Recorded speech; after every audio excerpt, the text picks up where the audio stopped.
প্রতি বছরের ন্যায় এবারও নেতাজির জন্মবার্ষিকী উপলক্ষে প্রতিযোগিতামূলক সাংস্কৃতিক অনুষ্ঠান ও সন্ধ্যাকালীন সঙ্গীত অনুষ্ঠানের আয়োজন করল কোচবিহার শহর সংলগ্ন চকচকা ক্লাব ও পাঠাগার।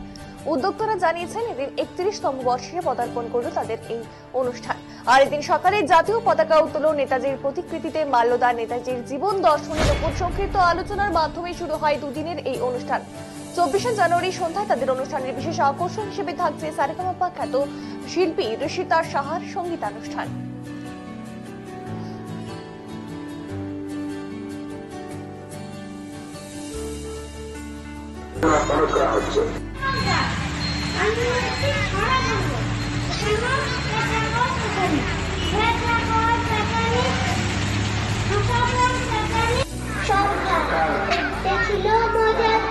সব রকমের ভালো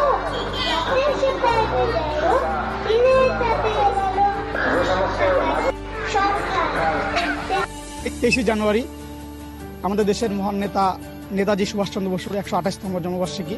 সেই উপলক্ষে প্রতি বছরের ন্যায় এবছরও চকচকা ক্লাব ও পাঠাগারের পরিচালনায় ও ব্যবস্থাপনায় 31তম বর্ষ সাংস্কৃতিক অনুষ্ঠান ও সান্ধ্যকালীন মনোজ্ঞ সঙ্গীত অনুষ্ঠানের আয়োজন করা হয়েছে।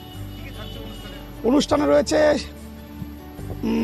আবৃত্তি প্রতিযোগিতা, রয়েছে বাচ্চাদের বসে আঁকো প্রতিযোগিতা, তারপরে কি বলে রবীন্দ্রজন্য নৃত্য প্রতিযোগিতা, রবীন্দ্রজন্য সঙ্গীত প্রতিযোগিতা এবং বিশেষ আকর্ষণ হিসেবে রয়েছে মহিলাদের আজকে 23শে জানুয়ারিতে শুধু 1 মিনিট, এই 1 মিনিটে কে কতজন রসগোল্লা খেতে পারে এটাই আজকের মুখ্য আকর্ষণ।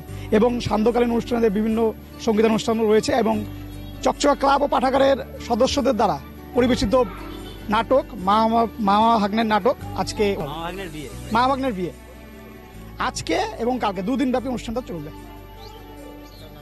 আমার নাম সৌময় কুণ্ডু।